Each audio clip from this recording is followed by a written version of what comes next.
He is a keynote speaker. He's a cybercrime prevention trainer. He's an entrepreneur. He's spent 30 years of his life handling cybercrime in his career. He's got a book out, The Secret to Cybersecurity, which will ask him about a simple plan to protect your family and business from cybercriminals. And he is going to present us with some very practical things. And I would advise you all to listen to him as to what he has to say and make use of his advice. Scott, welcome to the show. Thank you for being here. It's great to see you. I know me and you were looking at each other. Do you see the big smile on my face? I do. That's because I'm retired from the FBI. And the number one question I get from people is, do you miss the FBI? And I go, are you out of your mind? And let's get the record straight. I had an amazing 30-year career with the FBI. I spent the majority of my career on the investigation of cybercrime. If I had my life to do it all over again, I would do the same thing. I love being an FBI agent. I know there's a lot of stuff in the news, but the reason I don't miss the FBI is because I've taken the best parts of my job, which is sharing what I've learned and educating people. And I have one goal here today for your listeners and for you. I'm going to teach you how to reduce your chances of being the next cybercrime victim. Let me ask you a question. How many people in the marketplace make that claim? Not too many. Come on, everybody says they're going to reduce your chances of being a victim. No, well, they say that we're going to reduce your cyber risk is what everybody says. But but a reduction in risk doesn't always correlate to a reduction in you being a victim of cybercrime, because you may not be reducing the right risk. Absolutely. Right? But what if I made this claim? And maybe you can call me crazy. It doesn't matter. I teach people how to reduce their chances of becoming the next cybercrime victim without them purchasing products or services or having a PhD in computer science. I'm not saying you don't buy products. I'm just saying. You just pissed off a whole bunch of people, Scott, who make it their life. No, I don't mean it like that. I'm oversimplifying it. But let me tell you. I know what you're saying. But are you inferring that cybersecurity is not a tech problem and it's actually a people and business problem? Did you just read my mind, or is it on my forehead? I mean, I don't know. I am telling you right now that during my decades with the FBI, I've interviewed thousands of cybercrime victims. I discovered a bunch of things, but let's talk about the scope of the problem. I retire in 2018. I don't think the problem can get any worse in 2018. According to Cybersecurity Ventures, the problem's a $3 trillion global problem. I'm telling everyone about this in 2015. I'm saying, warning, 2021, it's a $6 trillion problem. We're in 2024. It's almost a $10 trillion problem. Let me ask you, as a subject matter expert, is the problem getting better or worse?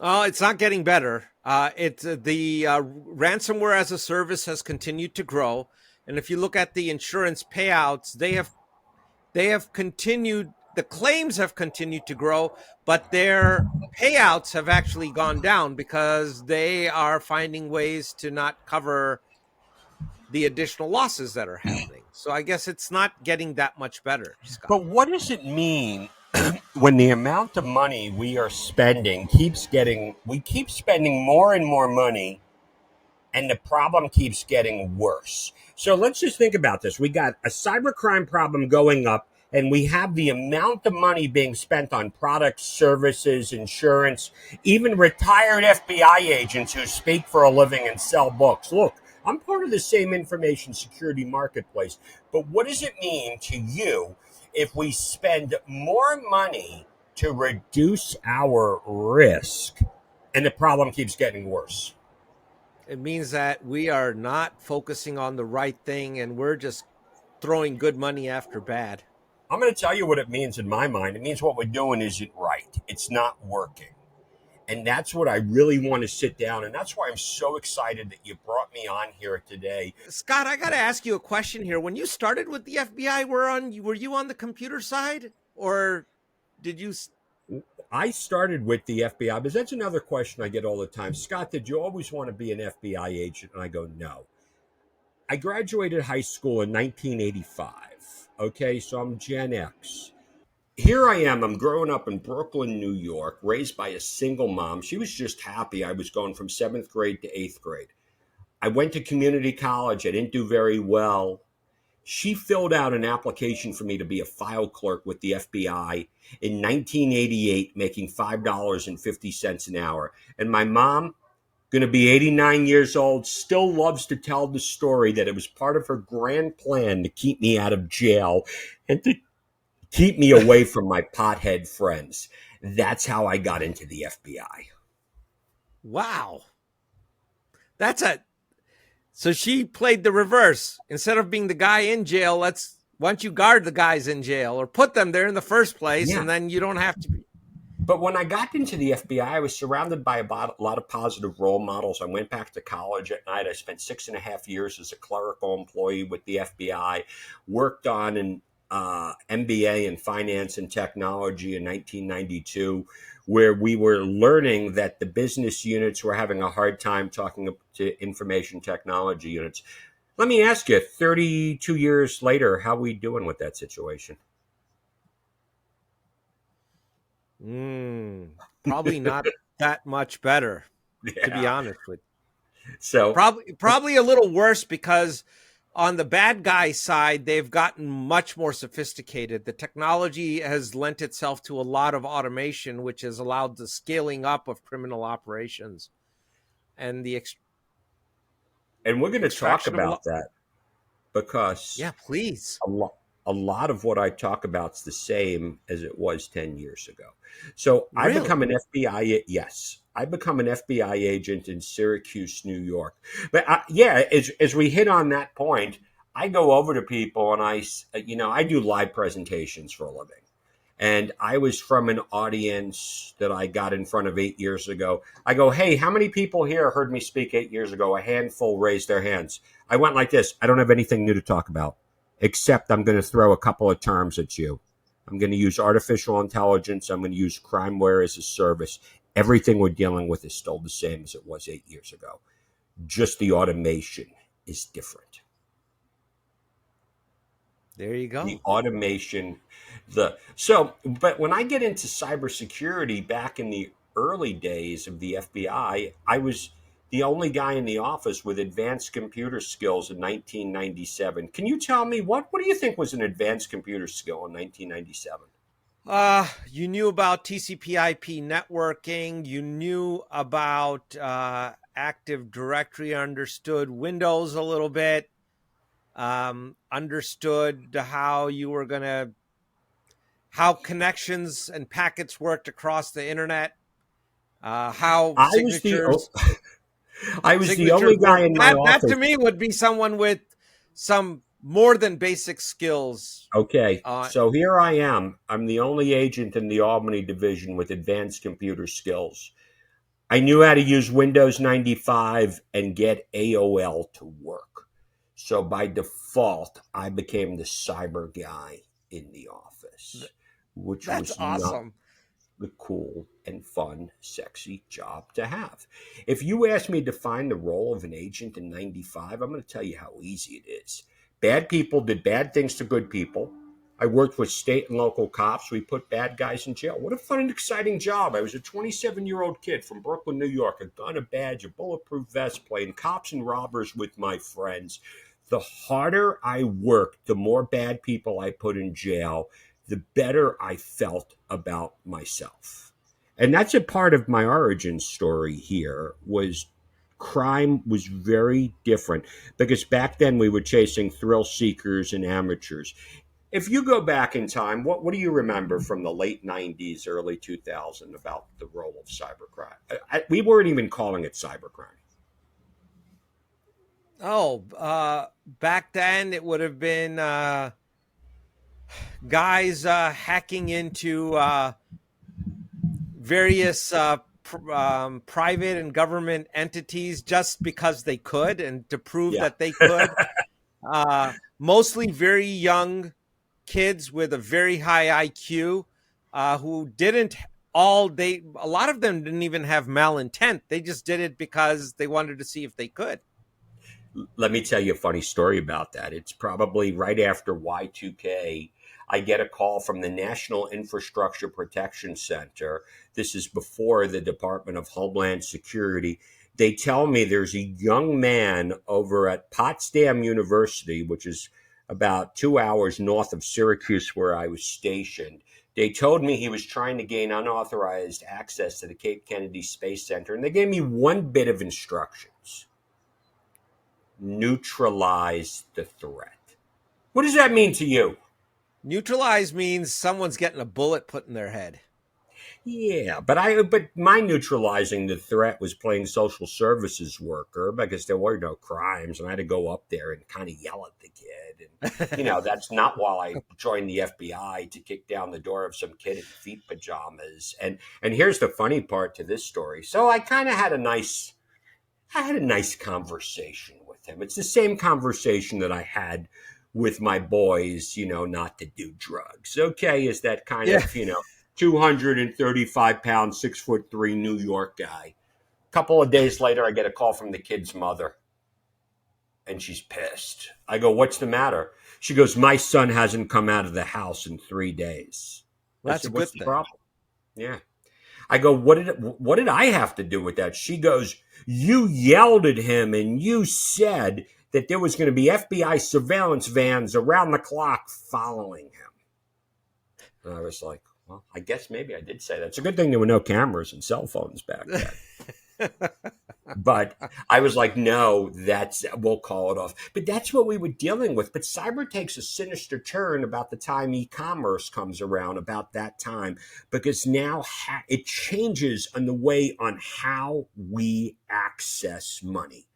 And now the thing that applies to every bit of crime that I dealt with, which wasn't violent crime, which was white collar crime in 95 to 2000, is what we deal with today. And it's all social engineering. And that's where things go. Okay. So the FBI forms a cyber division after the events of September 11th. And the number one priority for the FBI is preventing terrorism. Counterintelligence is number 2. And cybercrime is number 3. And that's when I embark on my journey in 2003 to really get into the world of cybercrime. And when I got accepted to FBI headquarters as a supervisor, most of my peers made fun of me.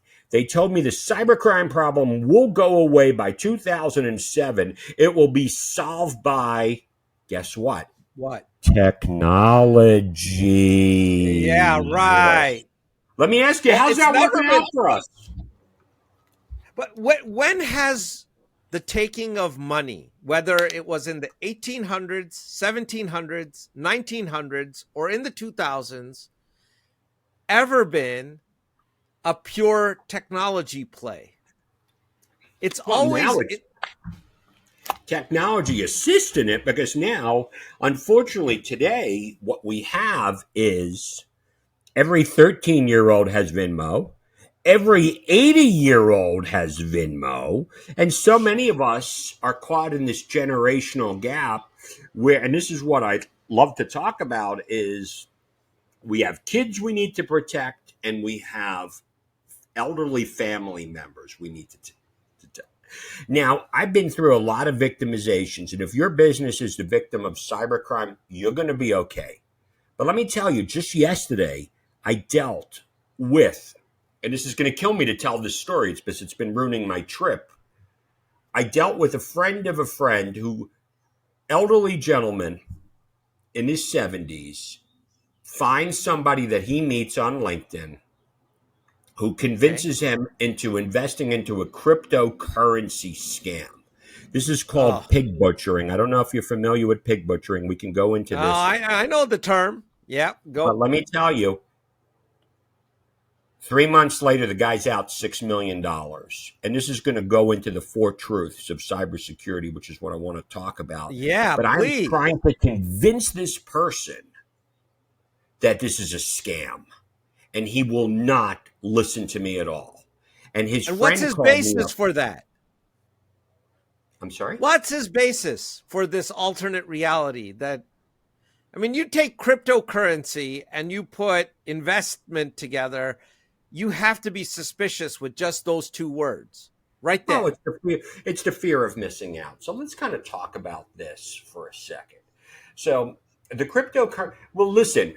People can debate all day long if crypto is a scam or crypto is not a scam. If you invest in crypto, good luck to you. I know people who do. I'm not against that.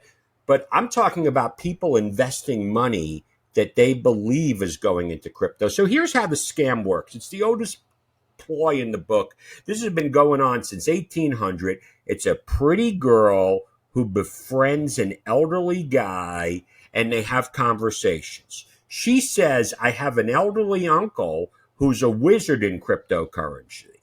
She sends him the link to this guy who appears to be a whiz. She has him download this app, which is nothing more than a fictitious app. She goes, look, I'll invest in it with you. So she puts $500 of her own money into the app. So he believes because he's seeing the screen. 3 days later, it goes up to $1,500. Then he starts putting in a little bit of his money. He puts 1,000 in, it goes up to 3,000. So he puts 10 grand in, it goes up to 800. It goes up to 8. Then it keeps going up and keeps going up. Here's where it goes. They start telling him that if you leverage money in options, you can get some really amazing things. So at the end of the day, his crypto account balance on this app says he's up to $200 million. Wow. Okay? But he's already put in 6 mil. You see, this is why they call it pig butchering, because he's fat. They keep putting it in and putting it in. Now, when I talked to my buddies with the local FBI, which I was in, I said, can you talk to this guy? And they go, listen, we're dealing with victims that are over $10 million. This is happening every single day. And this guy wants to mortgage his house because they keep telling him all you need to do is cover the margin call by $250,000 and you will get your money out. This guy doesn't realize he's lost everything. This is my world. This is what I've dealt with my whole career. Tell me. How big a number does it have to be before the FBI really takes it on and says, okay, we got to look into this. What's going on? Okay. Perfect question. So now I want to apply to you what I call the 4 truths about cybersecurity. This is what I've learned during my decades with the FBI after responding to 1,000 cybercrime incidents. And I'll put it this way. I think in the past 6 years, I responded to more because now I get victims who talk to me. So this is, the FBI has already been involved. So let me tell you the 4 truths because this is going to be really important. Truth number 1, and I'm going to stop and I want to talk to you about each truth. None of my victims ever expect to be a victim because they do not fit the victim profile. When you talk to small and medium-sized businesses in what you do for a living, do they ever expect to be a victim? No, that's the biggest pushback we get is, hey, I make pipes. I mean, who the hell cares about me? What they don't realize is that you make pipes for Westinghouse, so it's not you that they care about. You're a conduit into what they do care about. Mm-hmm. Exactly. And I just want to say, when it comes to that, every time I interviewed a victim, how did this happen to me? Why did this happen to me? I didn't fit the victim profile. I'm a small business. I'm a nonprofit organization. I'm a religious institution. Nobody's targeting me, and those were my worst victims. And in Nashville, I talked to hundreds of healthcare companies where the Silicon Valley, and they all said, we don't fit the profile. I had one company was a $300 million company. They told me they're a small business. Why should they be concerned? Well, We hear it all the time. And what they don't do, that's a failure of recognizing what's of value in your organization. Absolutely. Understanding your people, who in your organization is connected to who, that is something I would take stock of. Looking at if your data has been breached out there. Maybe you didn't get a breach, but the insurer that insures you, as an example, they got breached. And now every bad guy knows what your cyber liability policy is. And you just gave them X number of reasons. If it was $2 million, they have $2 million to ransom for you for. Yes, exactly. How do you, we could go down this list. There are so many ways to look at this, Scott, that's just a failure of imagination on their part to actually understand the value of their organization. Well, and I'm going to explain this to you because honestly, what I'm doing right now, and I'm doing this to all your users, and you don't even know what I'm doing. I am trying to change your mindset because here's what I need to do first as we go through this. I need to explain to you that there's a cybercrime problem getting worse. I need to explain to you that people keep spending more and more money to reduce victimization, and it's almost an inverse relationship. That's the first part of what I do when I get into an audience and I try, and we're going behind the scenes, but this is what I do. And you know what, Scott? Have you heard of the prevention paradox? Go ahead. Explain it to me. There was a study. The prevention paradox is a term that was coined by the U.S. Air Force. So they did an extensive analysis and study, and what they came out with was the prevention paradox is the more you focus on prevention, the less secure you actually become. Really? That's interesting. Well, that's going to not go in. So keep that in the back of my mind. Let's talk about that after the fourth truth. Yeah, let's talk about it because it gets really deep as to how they came up with it. No. I mean, me and you, I think we can turn this into a telethon here because that's the first truth of cybersecurity. None of my victims ever expect to be a victim. They don't think they fit the victim profile. Okay. If you have email, you got a bank account, you're fit the profile. The second truth about cybersecurity is when the bad guys steal your stuff, they steal your data, they hit you with ransomware. And let's say somebody's sitting here right now and they go, well, I don't have a company. I'm not the owner. I don't like my job. Well, they're going to hit you. You're going to be the victim of identity theft. Your kids are going to get victimized. Your elderly parents are going to be victimized. And when you contact law enforcement, we do not have a reset button to make the problem go away. We are not getting your money back, okay, or your stolen data back. It's gone, it's gone. Truth number 2. Let me ask you, when you're dealing with your intrusion response for your clients, when they lose their money, how much money have you ever gotten back for a client? Mine is next to nothing. Maybe an instance or two where the FBI actually got involved. And I've recovered quite a few, and it was all for luck. It was luck. I'm going to be honest. So let's go to the third truth. The chances of law enforcement putting the bad guys in jail is slim to none because the threat actors are located overseas. They're located in Russia. They're located in China. They're located in West Africa, Iran. Now we're dealing with Southeast Asia for the pig butchering scams, even though the FBI and the Secret Service do an amazing job of putting bad guys in jail and disrupting networks. I mean, last week I was quoted in Bloomberg. They asked me, what did I feel about the fact that one of the ransomware gangs was disabled? And I said, great work on the part of the U.S. government, but it's the same thing in tackling the drug cartel. You take one down, another comes up. So let's focus on this. And I want to ask you, problems going up. It's getting worse. Nobody expects to be a victim. Bad guys get your stuff. Law enforcement's not getting it back. The chances of law enforcement putting the bad guys in jail is slim to none. How does it make you feel? Pretty defenseless. Okay. Against cybercrime. Let's talk about the fourth truth to cybersecurity and compare it to what the Air Force says. Okay. Here I am. I'm dealing with cybercrime victimization. The harder I work, I have to tell people I can't put the bad guys in jail and I can't get anyone's money back. I remember one day it all clicked for me, and this was when I had my major epiphany. I'm sitting with a victim. he goes to Google. He's looking for an investment for a certificate of deposit. He hits the first link. He finds a bank in California. He talks to them. He does what he believes is his due diligence, and he wire transfers $700,000. 3 days later, the bank's website goes back. Nobody returns his phone calls. They contact us, and now we're off to the races, getting grand jury subpoenas, tracking the money, because there's a money trail. That's what we would do. We would track the money. So we tracked the money from his bank in Tennessee to a bank in New York to a bank in California, and then we lose track of the money at a bank in Georgia, the country of Georgia. And I'm sitting here with the family members, and the family members are going like this. They're beating the living heck out of me. They're saying, I don't understand.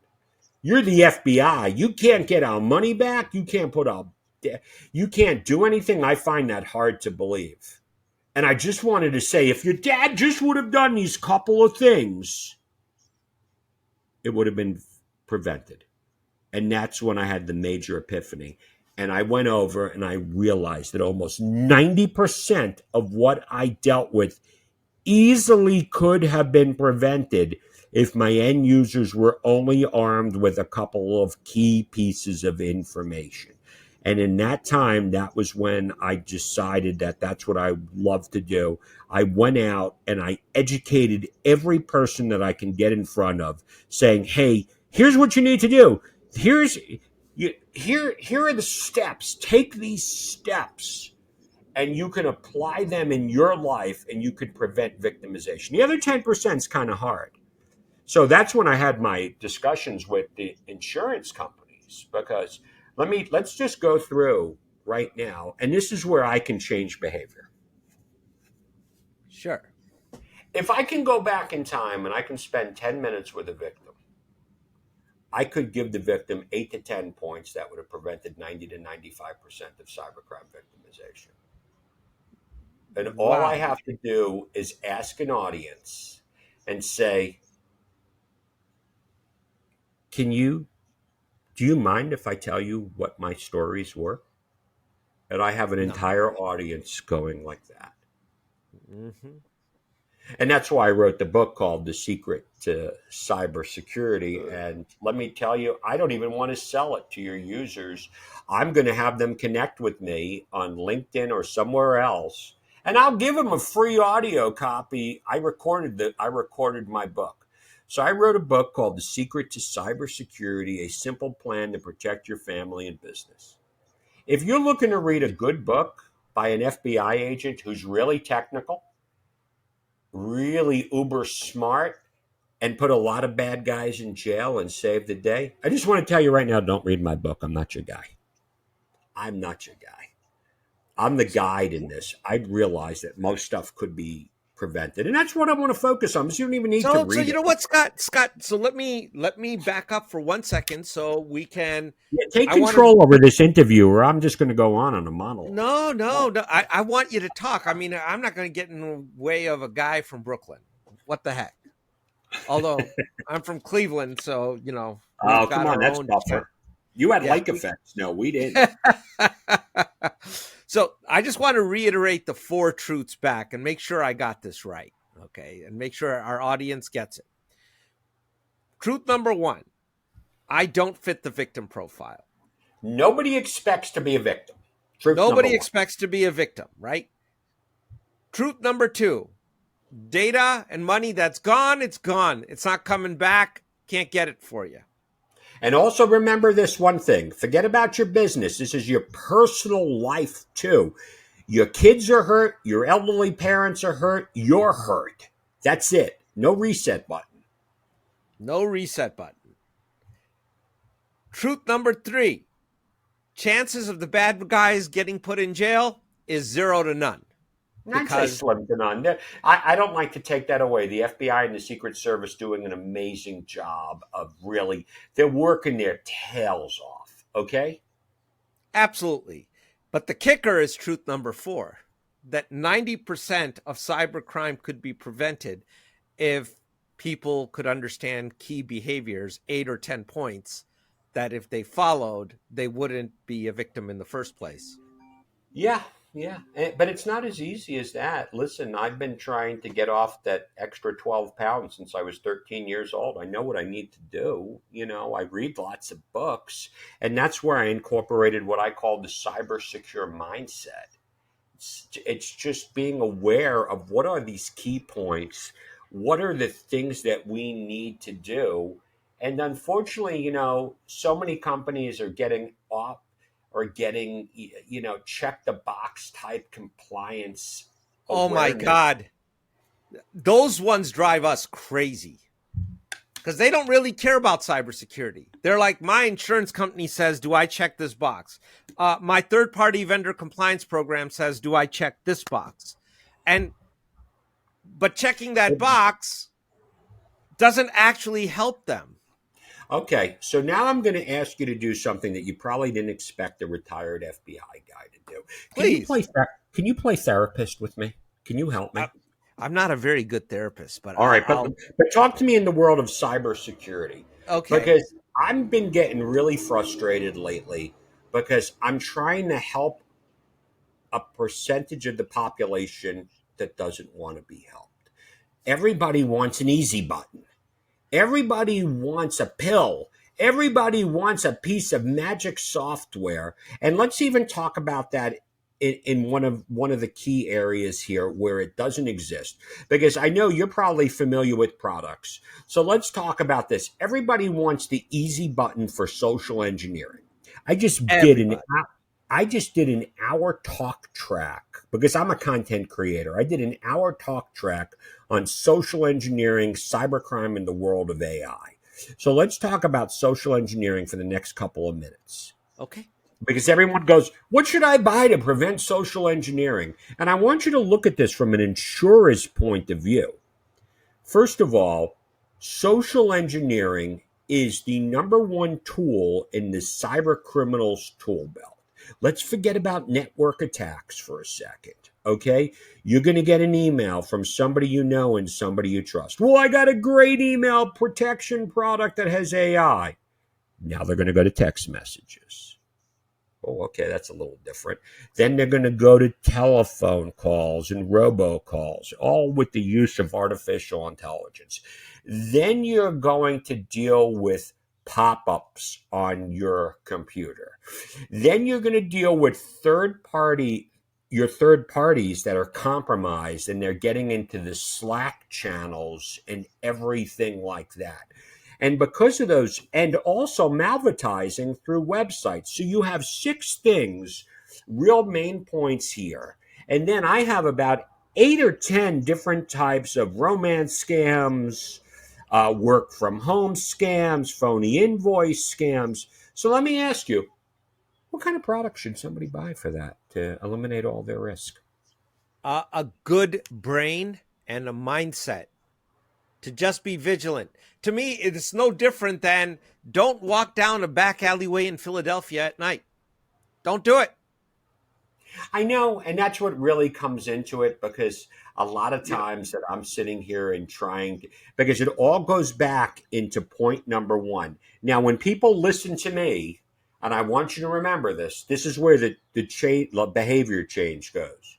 When I tell this story, they go, it's not going to happen to me. I talk to my 89-year-old mom all the time. She goes, Scott, what are you carrying on for with this cybercrime stuff? I only have $1,200 in my bank account once a month from Social Security. I go, Mom. She goes, they only want to target the rich. I go, Mom, what if you don't have your $1,200? Oh, it's not until that. People don't do things until they're victimized, and then they run out and they buy like LifeLock after the fact. Well, I'll tell you, some of our best customers are those that called us after the horse left the barn. And I tell people, and that's really terrible, actually, because when you try and do it beforehand, it's like, well, we don't need it. And what they don't realize is that I've had people tell me that, well, they got insurance and that's going to cover it. What they don't realize is the insurance companies, in a lot of instances, have limited their payouts to 30% of the And who's amount. going to cover this guy for losing $6 million? Or this Nobody. other one for $14 million? The bad guys are attacking the end users. The bad guys are going after, as companies are getting better, they're going after us. They're going after our family. It's the same scams that I've seen for decades, but now it's getting into the hands of unsophisticated individuals, and now they're targeting high net worth individuals. So maybe as a business owner, you're going to do everything in your power that you think you could do. You're going to do your risk assessment. You're going to do your network segmentation. You're going to have your MDR, XDR, EDR, Yeah. and And you know what, Scott, I hate to say it. We've done all that, but we, even in our own company, had a more senior employee who got, thankfully, it was a very small amount, but they ended up buying gift cards Yeah, and got. I just dealt with that the other day. And these are the types of things that people, I just built a customized cybersecurity awareness course for a client on one very specific healthcare thing. And they came back to me and they said, look, it's too long. We just want to give our people 30 minutes worth of training a year. And I'm going to be honest with you, and what I do, that's not my ideal customer. I'm blessed. I have great retirement. I get paid. I speak all around the world. I go over, and to me, everything I do is all different because next week I am going over and I'm speaking to a group of small business owners in a conference in Indianapolis. Then I'm speaking to a group of credit unions. Then I'm speaking in the real estate sector. I was just brought in by a bunch of small doctors' offices, in the light of everything. But you know what? Listening to me speak for 45 minutes, reading my book is not going to do it. It's a commitment to change, and it's a commitment to changing your mindset. And that's why I asked you as my therapist for the day. I don't know how to do that. I mean, I try I, my best. People have to. I think we have to say it again and again and again. And when they get tired of hearing us say it, Scott, say it some more, and then maybe they'll start listening.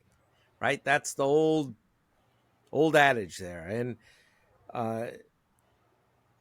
just keep illuminating the problem. Well, and that's what I keep doing, and now I keep getting brought in. I keep getting brought in to do things, and I keep getting hired. And here's one of the problems that I see. And this is interesting. I love doing podcasts, but I never know where I'm going to go.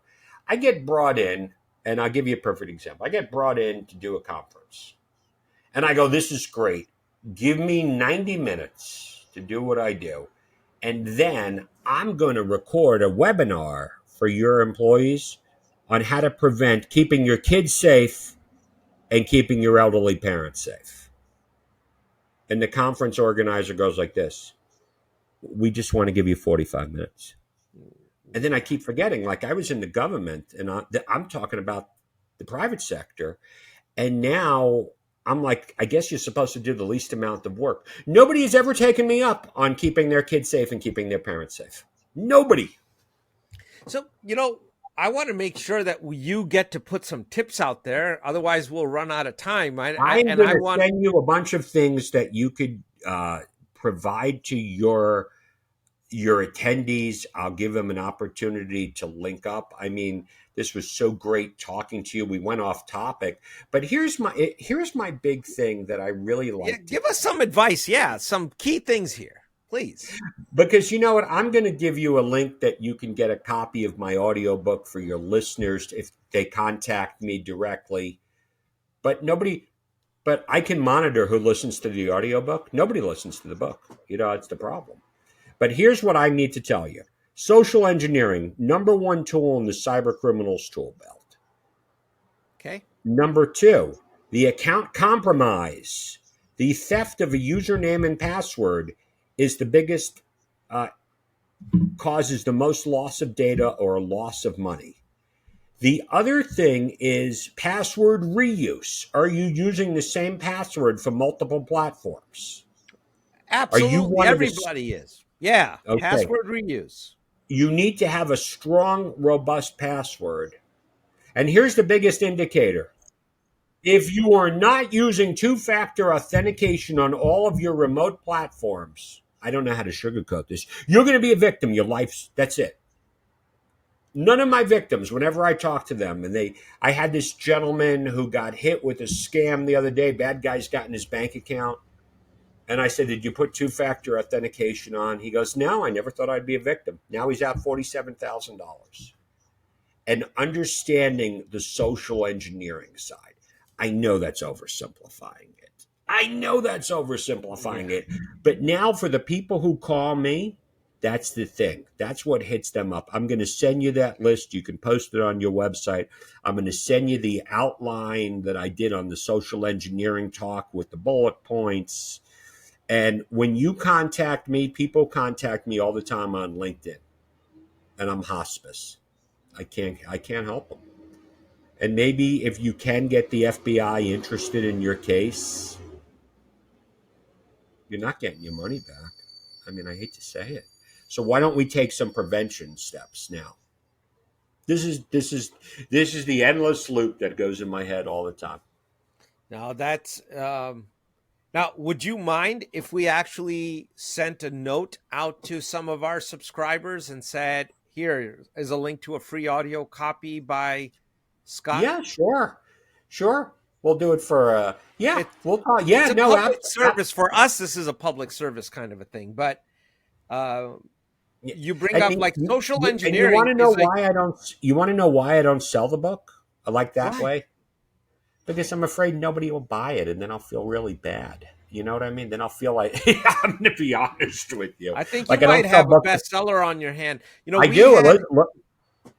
Listen, I've been doing great with my book. I usually include those in with engagements and stuff like that. People buy it on Amazon. I recorded the book and then I put it on a platform called Thinkific.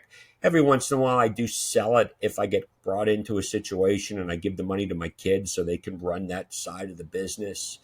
But I rather just, engage with people because I'm on a passion project mission. I overcharge Fortune 500 companies. I joke around, but I do. They bring me in to do an hour's worth of talk. And I do that so I can help fund what I love to do. That is absolutely fantastic. And what you've said about social engineering is very, very true. I mean, we had an ex-CIA case officer on the show, and we've had a naval officer on the show whose job it was to target people. And when they talk about how you compromise a person, in their case, they're on our side and they're trying to compromise somebody in another country. They're doing a lot of the same things that some of the bad guys are doing and trying to figure out what the connections are. How do you get to the target? What is that target interested in? Go through their junk, go through their garbage, go through and find out what's going on, and then carefully and meticulously engineer. It's like threading a needle, an attack that eventually will lead to a compromise or an outcome that they're seeking. And and that's why I call it the cybersecure mindset. It's just these 10 principles, and now I'm building courses that I've been getting a little frustrated on it because nobody really wants a course. Nobody wants the education part of it. It's they just want the easy button to do this. And during my decades with the FBI, I discovered there is no easy button. We need to, people's attention spans are limited.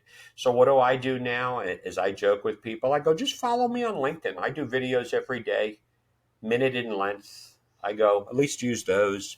I get people tell me all the time that I'm giving away way too much content. And I go, it's victim stories.